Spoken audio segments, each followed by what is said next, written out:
Salut tout le monde. Alors on se retrouve aujourd'hui pour donc le remontage du différentiel avant du BXR. Donc bon, je vous avais évoqué le bruit et donc l'usure anormale liée au pignon d'attaque qui était un peu dévissé suite à un roulement qui était KO.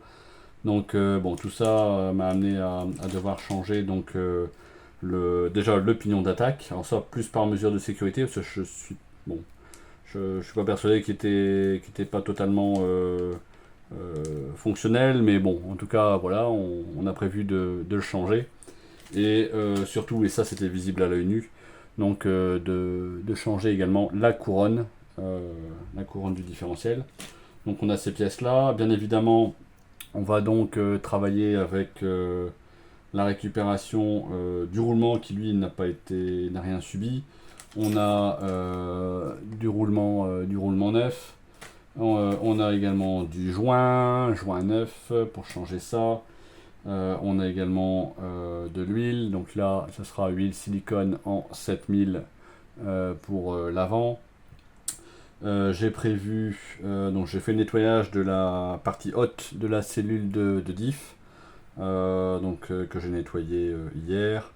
Bon, il y a simplement quelques points d'attaque ici sur l'intérieur par rapport aux billes du roulement qui étaient cassées, qui sont venues se greffer un petit peu sur le plastique, mais rien de bien méchant. Je pense que je vais peaufiner et lisser un petit peu très, très doucement avec le Dremel. Ça ici, c'était donc la partie basse de la cellule de diff. Donc sur cette partie basse, de la même manière, on avait des impacts de billes de roulement sur l'entrée en fait du pignon d'attaque. Donc là, j'ai pris parti de simplement changer le bas de la cellule de diff pour en avoir une nouvelle.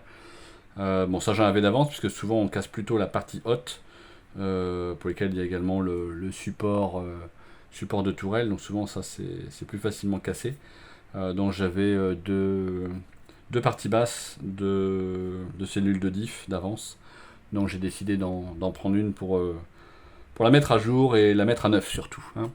Donc là, ce qu'on va faire à l'instant, on va donc procéder déjà à la récupération du roulement qui était resté donc sur la noix de cardan du pignon d'attaque. Donc je vous avais montré déjà, on a en fait donc la noix de cardan ici avec le pignon d'attaque qui vient se loger sur un côté. Ici on a une bague de roulement qui correspond au roulement qui est cassé. Plus le roulement qui lui est fonctionnel ici sur la partie extérieure. Donc il faut que je retire, et pour retirer il y a en fait une petite boursouflure métallique qui s'est créée sur le pourtour, qui m'empêche donc de passer la bague et le roulement. Donc là je vais simplement passer un petit coup de Dremel. Alors cette pièce là, au niveau de l'usure, bon, à part cette boursouflure, je dirais qu'elle est peut-être encore exploitable. Le pas de vis lui n'a rien, il n'y a pas de souci à ce niveau là. Bon, on voit très clairement que la noix de cardan, elle, est tout de même usée. Elle a subi quelques tours, donc forcément, elle a déjà bien été entamée. Donc quoi qu'il en soit, je vais la garder simplement en pièce de secours au cas où. Bon, c'est des pièces qui cassent rarement, elles sont plus usées que cassées. Mais voilà, je vais quand même la garder au cas où.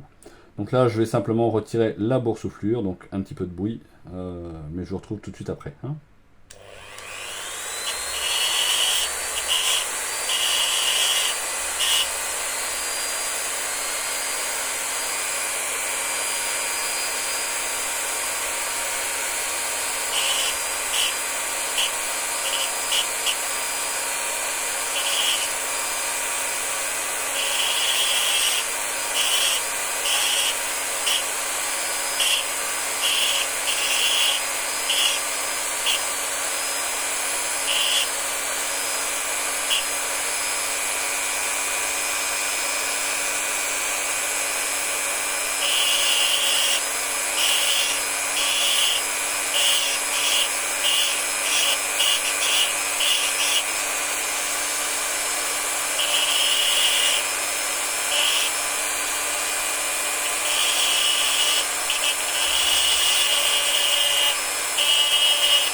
concrètement, faut faire attention puisqu'il y a encore un méplat, hein, de part et d'autre pour fixer le pignon d'attaque.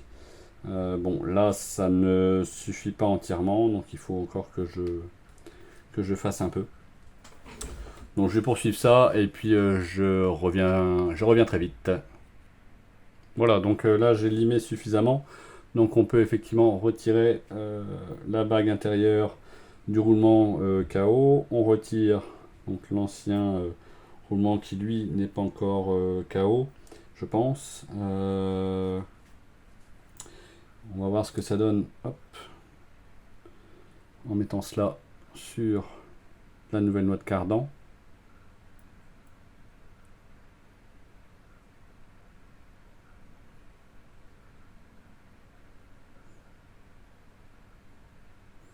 Ouais.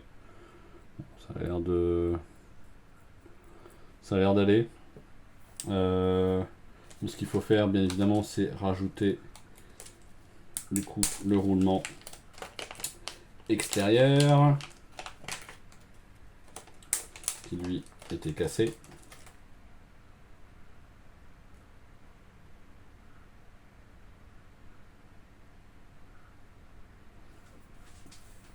Voilà. Donc là, on se retrouve avec la noix de cardan renforcée comme je le souhaitais, avec les deux roulements. Et donc on va venir positionner ça sur le bas de la cellule de diff, hein. Donc alors j'en ai profité pour refaire un petit peu les fixations du soft servo et de la barre Ackermann qui sont devenues du coup très souples. Donc ça, j'en suis ravi. C'est une super chose. Et ça, bon, on va peut-être voir la différence au niveau de la conduite. Alors, ce que je vais faire, je vais reprendre du coup mon frein filet. Hop.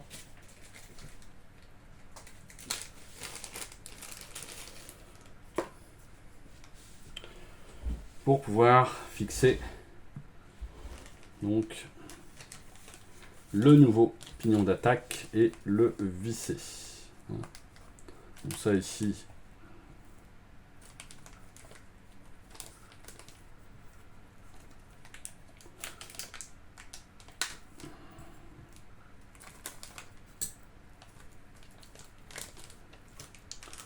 voilà, donc le nouveau pignon d'attaque, hein. Alors, je vais voir pour le comparer avec l'ancien. Donc l'ancien, hop, je vais faire un peu de place ici.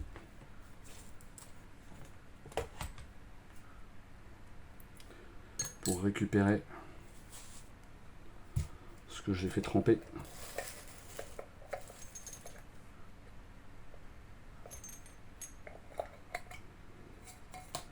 Donc là, bah, tout ça, ça a trempé dans l'essence F, hein.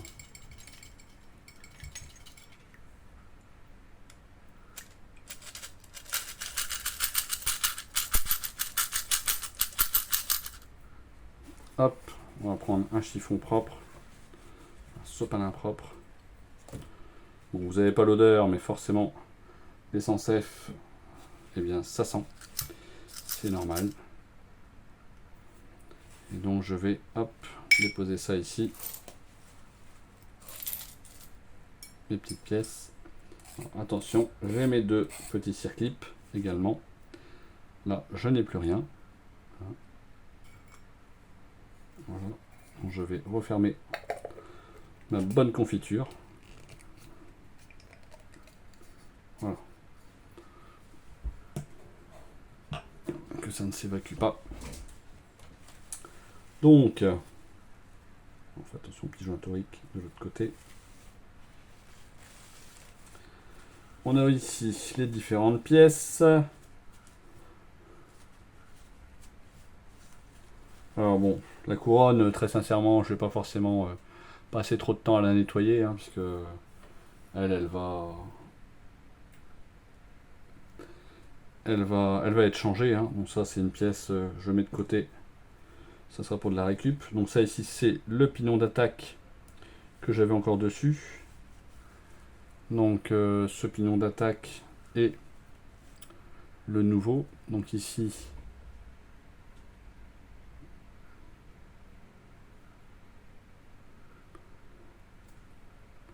voilà, donc là vous avez l'ancien en haut et le nouveau en bas. Alors c'est très minime. On voit tout de même légèrement les dents usées. Bon, ça reste minime hein, comme usure. Mais voilà, bon, par sécurité, on va changer. Bon, cette pièce, de toute façon, je vais les conserver au même titre que la couronne.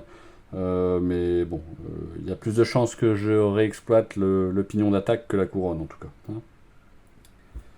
Donc ici, ça c'est donc le nouveau pignon d'attaque qui va venir donc s'insérer avec le méplat sur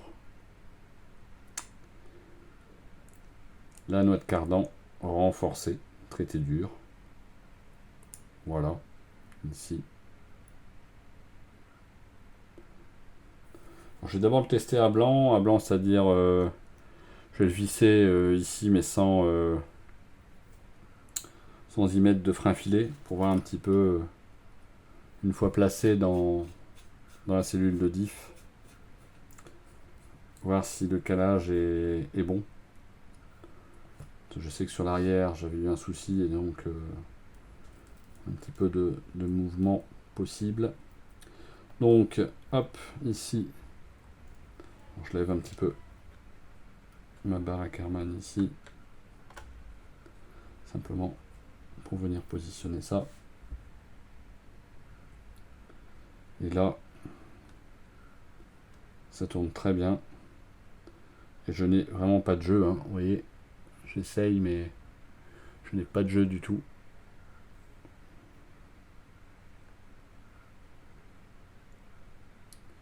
Donc on est bon hein.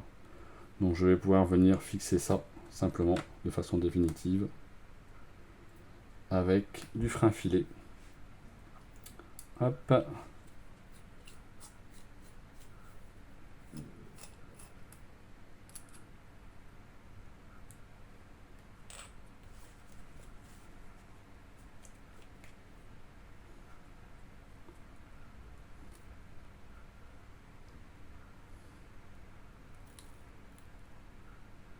On n'en met pas trop, mais on en met suffisamment quand même. Hein. C'est toujours une histoire de dosage de toute façon.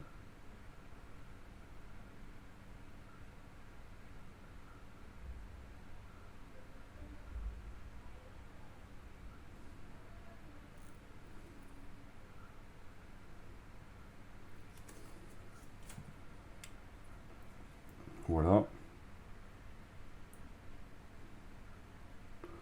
Donc là, j'en ai mis...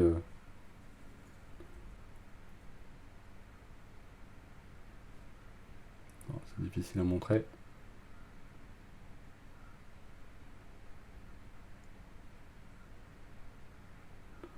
On va pas y arriver, ça va être en mode macro uniquement.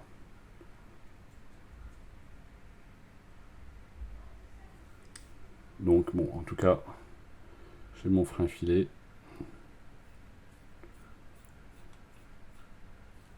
Alors, je visse une première fois, je dévisse un peu.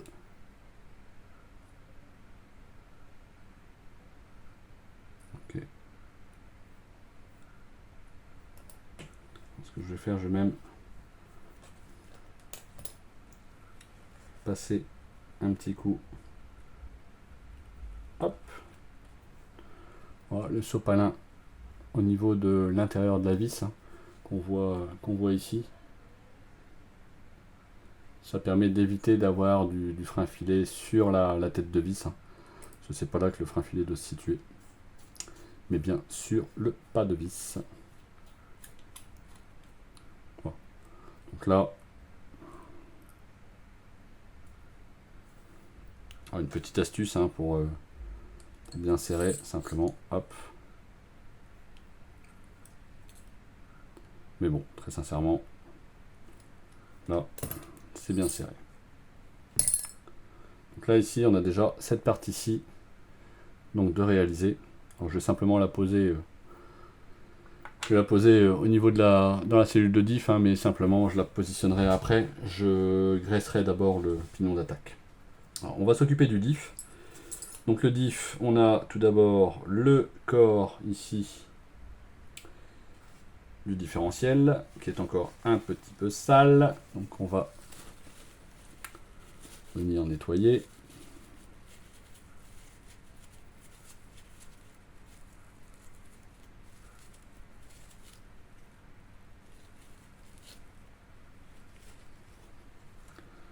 Je crois que je vais le passer un coup. Je vais passer un coup à l'eau pour finir le nettoyage et j'arrive. Hein. Alors, me voici avec donc le corps de diff nettoyé. Alors, pour vous montrer au niveau des couronnes, hein, je vous ai montré tout à l'heure le pignon d'attaque. Alors bon, vous vous doutez, hein, il y en a un que je nettoyais, pas l'autre, puisque l'autre était neuf. Il est neuf. Donc ici sur la partie haute, vous avez l'ancien et ici le nouveau. Bon, concrètement, visuellement, bon, on a quand même déjà une impression d'une certaine usure à certains endroits. Alors c'est pas forcément sur la partie intérieure des dents, mais c'est vraiment plutôt sur la partie extérieure, la partie voilà, des bouts des dents hein, sur les extrémités, où on voit, alors là on le voit clairement ici, hein, on voit vraiment la différence d'usure là-dessus. Hop. Vous voyez, hein, donc la neuve, l'usée. Concrètement, il n'y a pas photo. Hein. On voit la différence. Donc ça, pareil, bon, cette couronne, l'ancienne, je vais la mettre de côté. Je vais finir par avoir un stock de couronnes et de pignons d'attaque, d'usée. Tout ça, hop. Voilà. Donc, on a le corps. On a donc ensuite... Alors, hop. On va remettre donc...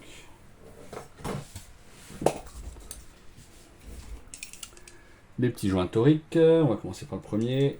Hop, je vais déjà dégraisser.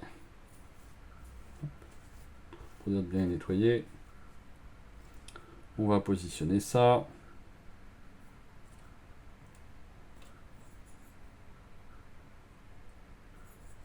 Voilà. Ensuite, on a notre noix de cardan.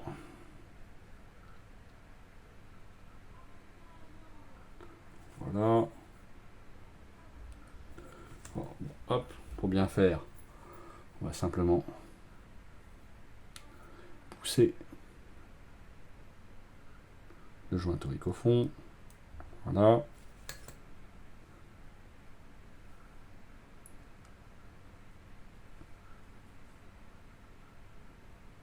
Bon.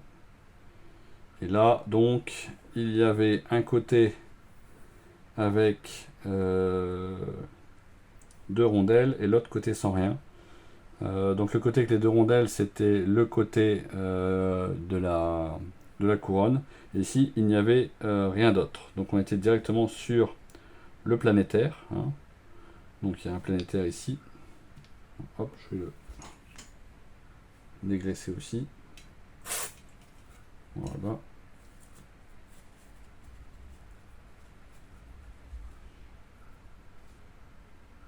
Hop.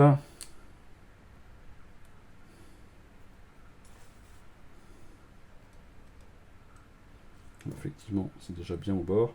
Je vais prendre donc un de mes 2 circlips, en espérant que je n'en ai pas perdu un en cours de route. Non, le deuxième, il est là. Bon, ça, c'est l'opération la plus délicate. Hein. Le circlip. Bon, avec des pinces un peu aimantées, c'est pratique. Mais ça ne fait pas tout. Hein. Donc là, on essaie de positionner.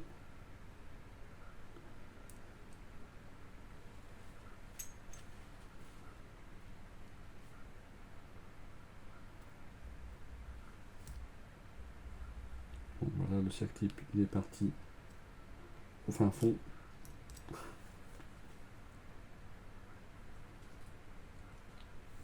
Voilà.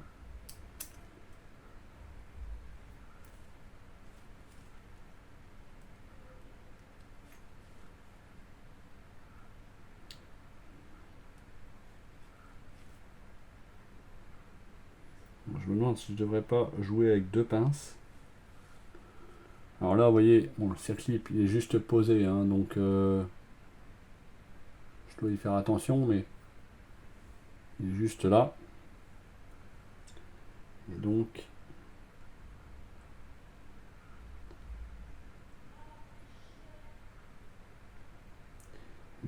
c'est raté. Donc s'il y en a qui ont des méthodes efficaces et surtout efficaces à chaque coup, bah, je suis preneur aussi. Hein. Là, vous voyez, j'étais presque dedans. Le tout, c'est de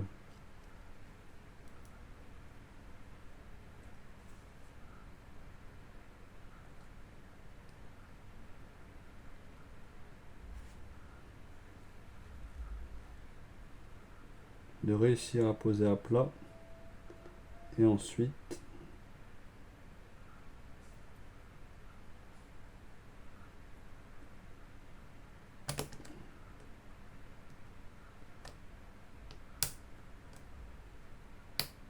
voilà.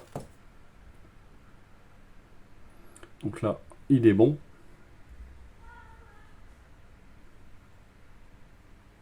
Hein, on voit le circlip dessus. Ensuite, on va attaquer l'autre côté, donc qui est le côté de la nouvelle couronne, avec toujours la note cardan. Hop, on fait ça. On met le petit joint torique qui va bien.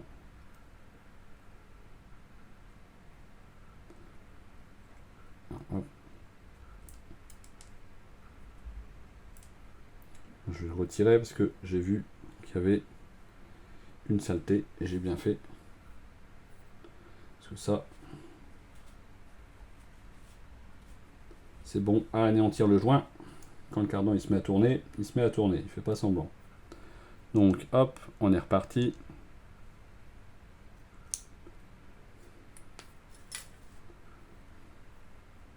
Voilà, donc je pousse le joint torique au fond. Et avec ma petite pince, c'est pratique. Alors ici, on peut essayer, hein, mais en théorie, il y a effectivement d'avoir pas mal de jeux. Donc là, ce qu'on va faire, on va mettre les petites rondelles. Alors ces petites rondelles, ça doit être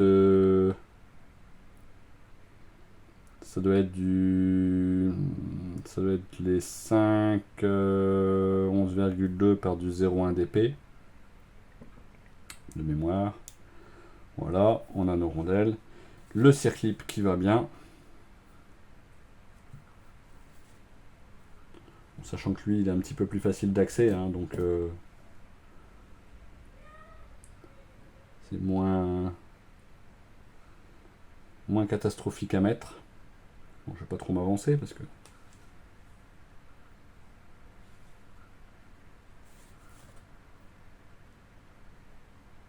il suffirait que je m'avance pour que ça n'aille pas.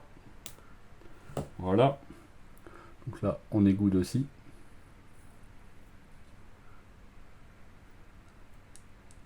Par contre, ça bouge quand même pas mal. Donc là, les rondelles, elles sont vraiment utiles. Alors, par contre, ce que je n'ai pas fait et que je vais faire, du coup, je vais recommencer, je vais pas vous faire suivre ça. C'est j'ai omis tout de même d'ajouter un petit peu de graisse sur les noix de cardan. Bon, bah écoutez, je fais ça et je reviens vers vous tout de suite. Alors voilà, bon, j'ai remis donc les noix de cardan, les circlips avec la graisse qui va bien. Hein, donc voilà, donc là c'est bien graissé. Idem ici. Ah, par contre, c'est vrai qu'elle bouge. Je trouve elle a quand même un mouvement qui est pas neutre, je trouve. On- Je m'interroge. Pourtant, il y a déjà 2 rondelles. Alors, je verrai une fois que je vais le poser fermé pour voir un petit peu ce que ça donne. Alors, sur la suite des opérations, donc le joint à mettre ici. Alors pour ça, ce qu'on va faire, on va mettre un petit peu d'huile dessus, hein, pour qu'il soit huilé et pas collant pour le prochain démontage, puisque bon, avec je dirais le mouvement, la rotation, eh bien ça chauffe, et de ce fait, ça, ça a tendance à coller, hein, sur le métal, forcément. Voilà. Donc là, bon, je le graisse, je le positionne.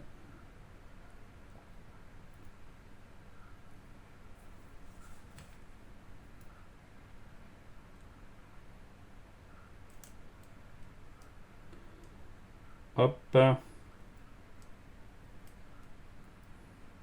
S'agissant d'un joint papier,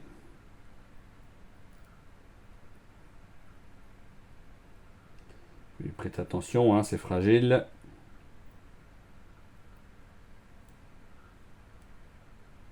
Voilà. Voilà. Donc là,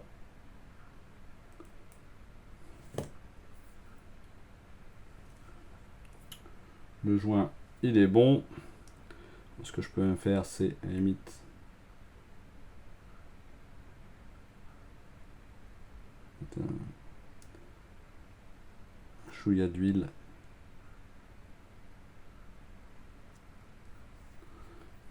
par-dessus.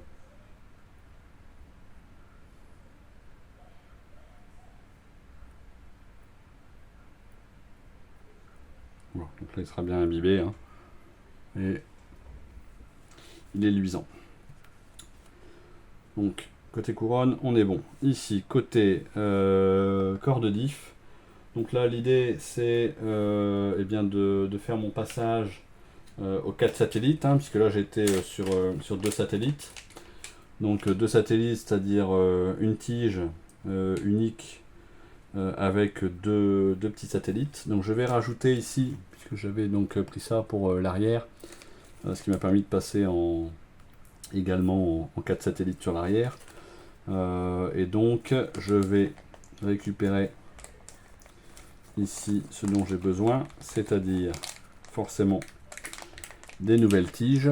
Donc les tiges que voici, hein, avec donc un petit ergot forcément, qui vont permettre de faire la croix, et donc les 2 nouveaux satellites également en plus.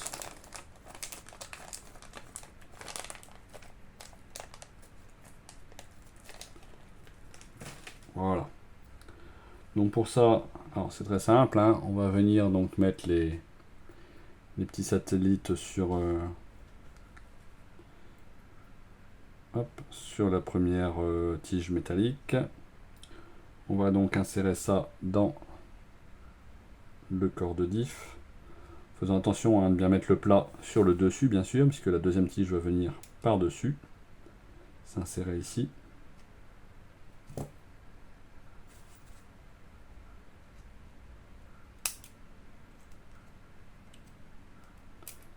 Voilà.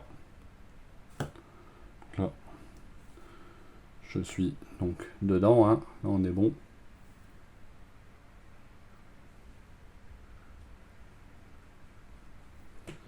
Et je fais la même chose avec la seconde tige. Et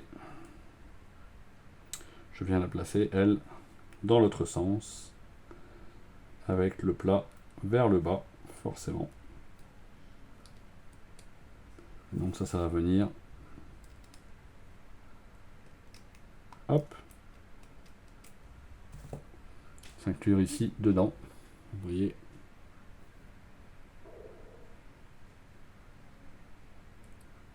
J'ai donc mes 4 satellites qui tournent ici. Bon, bah du coup, l'ancienne tige, eh bien, c'est à mettre de côté, hein, forcément. Puisqu'elle ne me servira plus dans ce contexte-ci. Alors, ce qu'on va faire, c'est qu'on va remplir également d'huile. Pour être certain qu'il n'y ait pas de chute, je vais utiliser, hop, ça ici. Et je vais donc procéder au remplissage.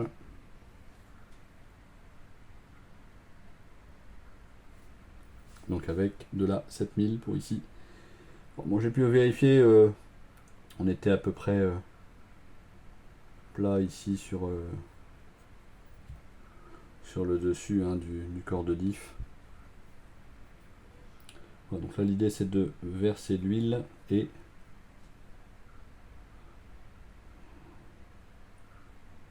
alors, le corps de diff il n'est pas très très grand, hein. Donc bon, ça va pas aller bien loin.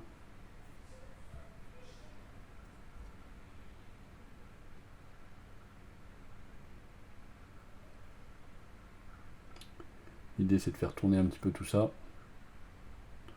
Là l'huile est déjà descendue sur la partie basse. Alors, pour le niveau, on met très légèrement au-dessus des tiges qui retiennent les satellites. Le tout c'est que ça ne déborde pas et qu'il y en ait tout de même suffisamment. Bon, là on voit un petit peu de bulles, hein, qui se forment. Bon, ça il faudra attendre pour laisser poser et s'assurer qu'il n'y ait pas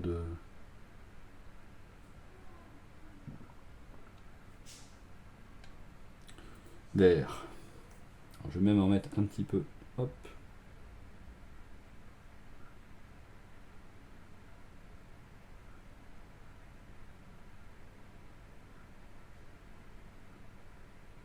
Au niveau des 4 derrière les 4 pignons d'attaque, je me rends compte que pas les pignons d'attaque, les satellites, pardon. Je me rends compte que on n'est pas forcément derrière.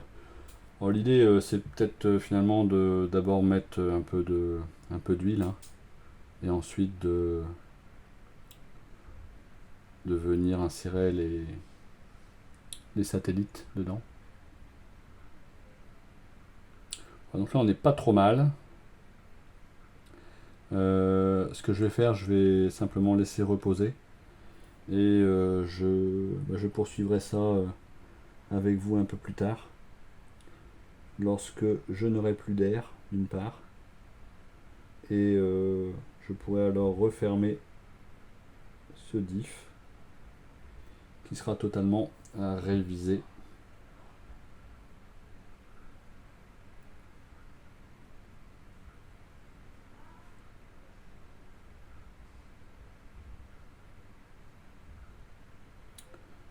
Voilà.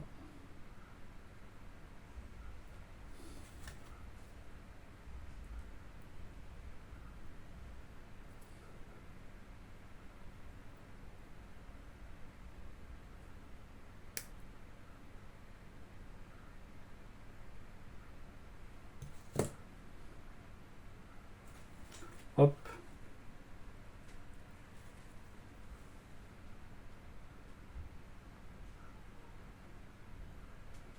Bon, je vais en remettre encore un petit peu sur l'arrière.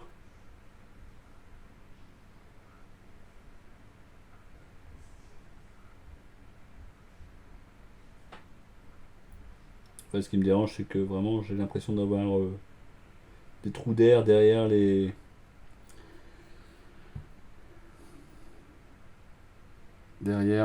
pignons satellites. Du coup, j'ai l'impression qu'il y a un manque d'huile à cet endroit. Bon, c'est pour ça que je pense que la prochaine fois, j'avais peut-être déjà fait comme ça sur l'arrière, c'est que je débuterai d'abord par mettre un peu d'huile quand même, avant de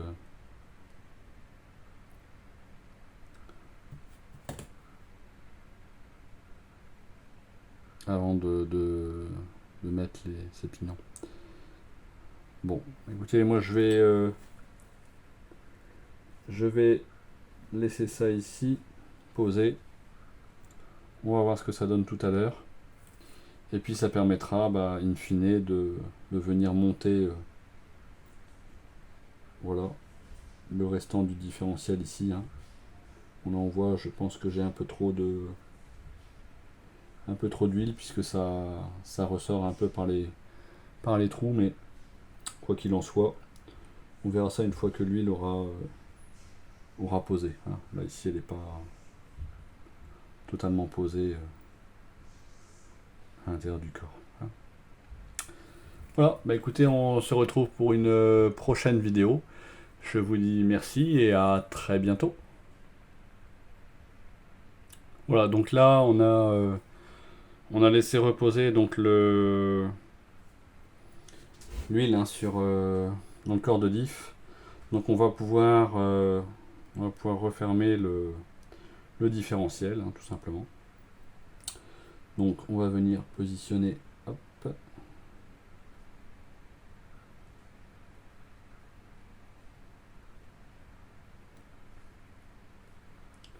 le corps du diff ici. Je vais bouger ça. Hop.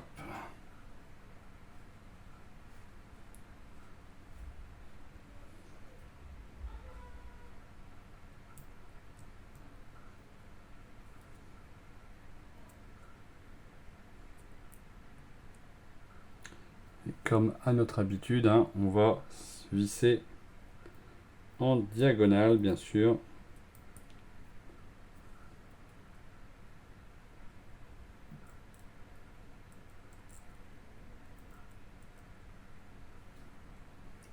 Voilà, donc là, de mémoire, c'est du 1,5.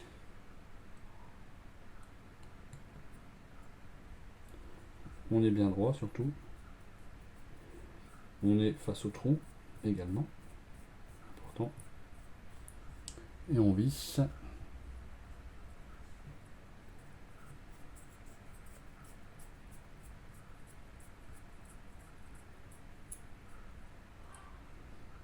Pour moi, je ne serre pas. Hein.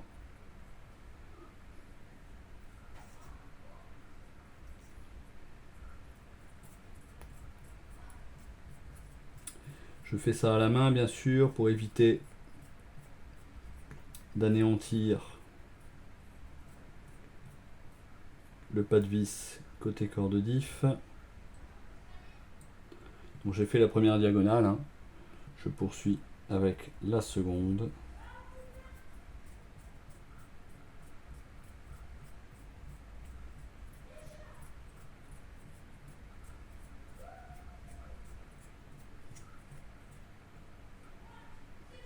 Hop, voilà ici la petite dernière vis.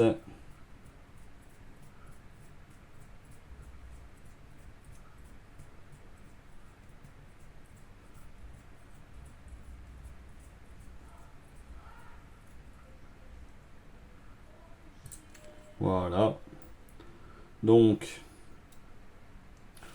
je vais bavurer un petit peu ici. On va donc procéder au serrage. Je serre en diagonale. De toute façon, il y a un joint, alors certes un joint papier, mais qui doit être efficace.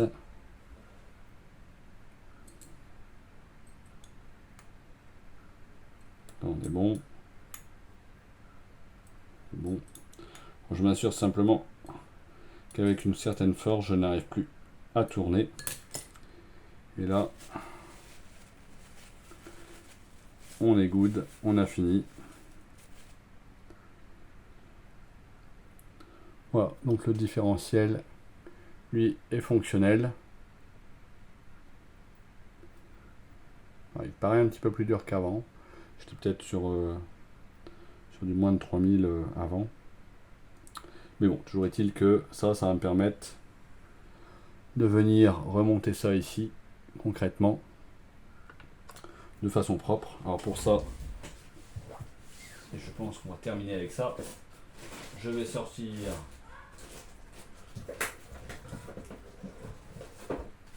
ma graisse universelle au lithium. Voilà. Acheté à Leroy Merlin. En plus ou moins gros tube. Alors moi ce que je fais, je prends avec une brosse à dents. De façon simple et efficace. Alors je retire le... Quand il y a de la chaleur, en fait, il y a un petit peu de... Je dirais de graisse plus ou moins liquide là qui arrive ici. Donc je retire voilà, cette première couche, on va dire, avant de prendre donc concrètement de la vraie graisse pour venir finalement l'appliquer d'abord sur le pignon d'attaque. Comme ça, hop.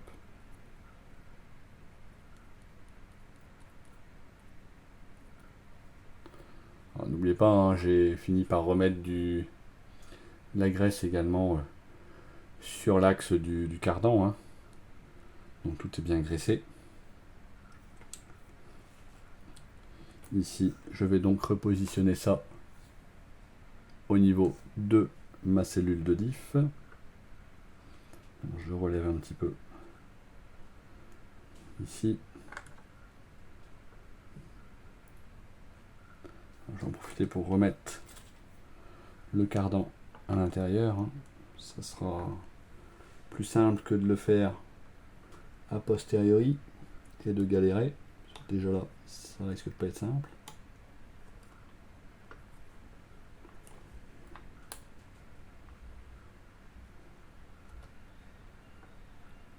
Voilà.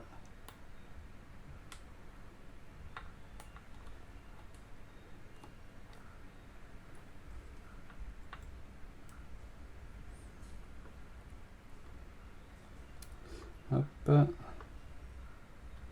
Donc j'arrive à...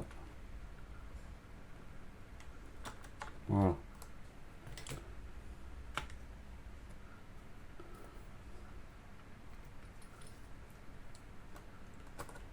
Voilà. Donc là, on est bien dedans. Et pour la couronne, je vais y aller potentiellement un petit peu plus franco.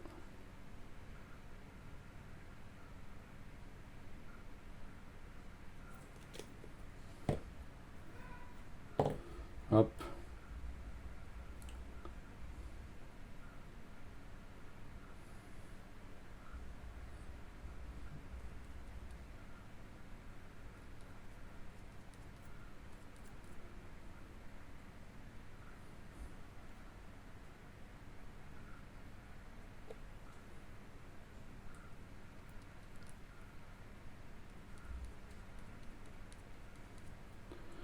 Voilà. On n'est pas trop mal, on verra pour en rajouter au besoin. Et donc je repositionne ici mon différentiel, sauf que il faut que je mette bien sûr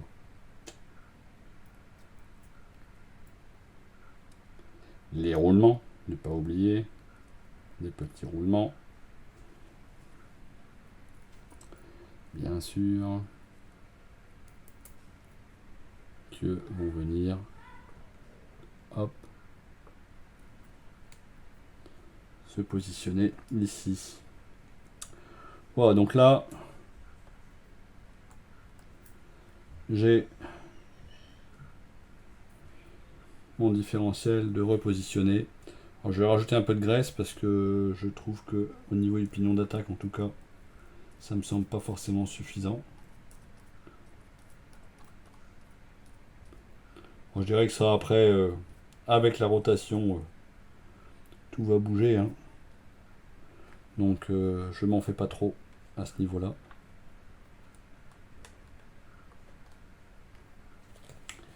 Mais voilà, en tout cas, on a ça de repositionner.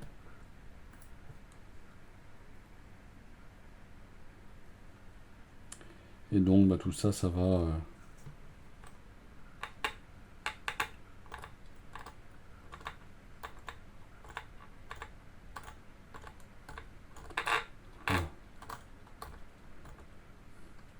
simplement, hop, je fais une rotation du moteur pour pouvoir tourner ici, hein. Voilà.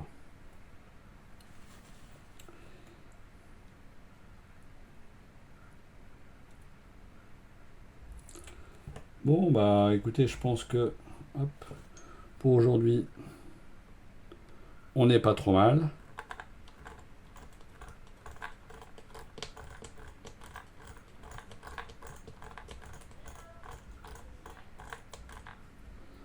Voilà.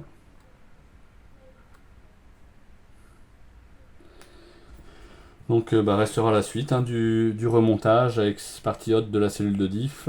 Et j'ai également la nouvelle tourelle alu, hein, suite aux différentes chutes et redressements à l'étau. Bon, ça a fini par se fêler, donc j'en ai repris une autre. Bon, l'ancienne, je vais quand même la conserver parce que j'arrive encore à rouler avec. Elle n'est toujours pas cassée. Mais voilà, on poursuivra ça. Et bien écoutez, merci à vous, à très bientôt. Ciao, ciao.